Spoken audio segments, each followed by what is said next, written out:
আসলে সেলিব্রিটি কে, কাজ নাকি কথার বাজি? আজকের সময়টা যেন এক অদ্ভুত মাপকাঠিতে চলে। আপনি যত বেশি তেল মারতে পারবেন, যত বড় চাপাবাজ হতে পারবেন, হাসি মুখে মিথ্যা প্রশংসা বা বড় বড় কথা বলতে পারবেন, আপনি তত দ্রুত সেলিব্রিটি হতে পারবেন, তত বেশি জনপ্রিয় হতে পারবেন। লাইমলাইট যেন আপনার দিকেই।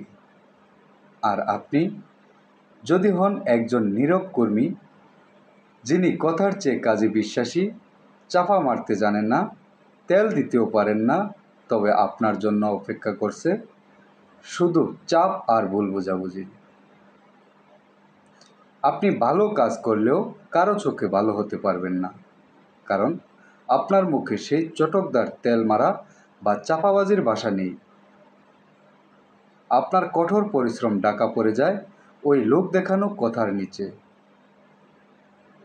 সত্যি বলতে কি, যোগ্যতা নয়, এখন উপস্থাপনটাই প্রধান। যারা মঞ্চে এসে অভিনয় করতে পারে তারাই পুরস্কৃত, আর যারা নীরবে মঞ্চ তৈরি করে তারা থেকে যায় আড়ালে। এই কি তবে আমাদের সমাজের নতুন বাস্তবতা? আমাদের কি তবে কাজের হাত গুটিয়ে কথার ফুলঝুরি ছড়াতে শেখা উচিত? আপনার মতামত কি? আশা করি কমেন্টের মাধ্যমে জানাবেন।